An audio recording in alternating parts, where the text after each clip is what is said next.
Hola, buenos días, bienvenue sur ma chaîne YouTube. J'espère que vous allez bien les amis, que vous avez passé une très bonne semaine. À la maison, on a aussi beaucoup des choses qui ont des bonnes propriétés nutritionnelles et sanitaires. Du point de vue intérieur, ça va laver, ça va purifier, ça va vous donner la force, ça va vous éviter certains maux. MAUX, hein, voilà, des mots qui, par exemple, des douleurs, pour prévenir des maladies, pour soigner aussi. Même si on va utiliser des produits naturels, il y a certaines précautions à prendre. Il ne faut pas en abuser. Il ne faut pas aussi parfois donner aux enfants ou des personnes vulnérables ou bien fragiles sur le point par exemple, sanitaire. Il y a certaines choses qu'il ne faut pas donner aux enfants de peur que ça puisse aggraver son état de santé. Même des adultes qui n'ingèrent pas, qui ne mangent pas une quantité suffisante pour son bien-être. Les astuces que je vais vous montrer aussi, ça ne remplace pas des médicaments ou bien une consultation chez un médecin le matin surtout avant de se brosser de préalable. C'est très important pour ta santé de faire une petite infusion à base des clous de girofle. Voilà les clous de girofle. On écrit comme ça, hein, clous de girofle. Ça se présente, je vous ai présenté ça comme ça, voilà, c'est comme des petits clous. C'est pour ça qu'on appelle ça, je crois, les clous de girofle. Voilà. Donc, 3 petits clous de girofle avec une petite tasse comme ça. Vous allez mettre ces 3 clous de girofle dans votre tasse, par exemple. Comme ça. J'ai mis donc mes 3 clous de girofle. Vous voulez vraiment connaître les propriétés que les clous de girofle peuvent avoir pour votre santé, ben, allez-y, regardez, vous faites des recherches. Vous allez voir, il y a des personnes qui sont spécialistes qui vont bien vous détailler les bienfaits du clou de girofle. Donc, je les ai mis et j'ai fermé hermétiquement. Donc, on va laisser quelque chose de 5 minutes si vous avez le temps. Donc, vous le faites, vous le gardez.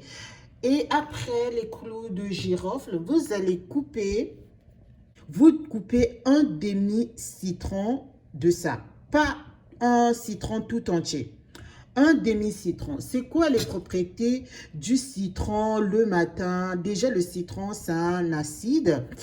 Et moi, je vois beaucoup de gens qui prennent tout au long de la journée de l'eau citronnée.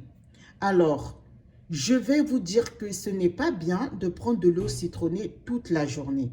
Par contre, le matin, en se levant, vous avez été en jeûne toute la nuit, donc vous n'avez pas mangé toute la nuit. Donc le matin, comme on n'a pas mangé, on n'a pas ingéré, l'estomac était au repos. Donc le matin, c'est bien, c'est recommandé de prendre du thé ou une infusion ou bien de l'eau un peu tiède. Vous ajoutez un demi-citron, vous ajoutez pour adoucir, parce que le citron est acide évidemment, une cuillère à soupe comme ça, donc une cuillère à soupe de miel, voilà, de préférence du miel naturel et dans votre tasse de thé. Et puis, vous allez le prendre le matin. C'est vraiment bien pour ta santé, pour la force, pour nettoyer ton sang, pour la digestion, pour se préparer avant d'ingérer, par exemple, un bon petit sandwich que vous avez fait, un petit déjeuner, peut-être qui peut être copieux. Donc, c'est vraiment une très bonne manière d'ingérer et de préparer son estomac. Les 3 ingrédients-là sont très bons pour les maux de gorge, pour éviter la grippe, si vous êtes dans une période, surtout ici en France, au moment de... Il y a des saisons où les enfants tombent gravement, sont grippés. Alors, le miel, l'idéal, ce n'est pas donné aux enfants de moins de 6 ans. Pourquoi? Parce que le miel, il est très fort, il a vraiment des propriétés. Donc, je vois beaucoup de gens, des parents qui donnent à leur enfant du miel, même si ce n'est pas beaucoup. N'exagérez pas, le matin, oui, on peut donner du miel à son enfant. De préférence, le miel naturel, c'est-à-dire qui n'est pas vendu, qui n'est pas mélangé avec d'autres miels. Plus c'est naturel, plus les propriétés nutritionnelles et sanitaires sont nettement meilleures. Donc, c'est bon pour ta santé. Donc, voilà mes 3 gousses d'ail. Je vais râper et je vais les mettre dans mon petit bol. Voilà, mes 3 gousses d'ail.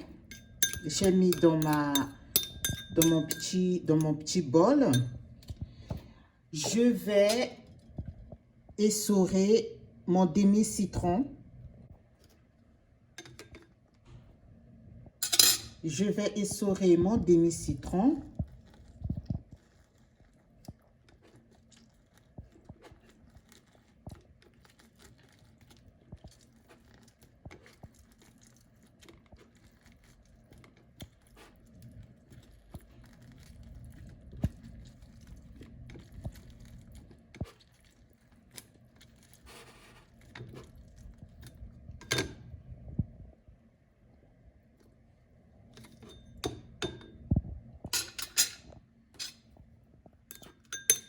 Voilà.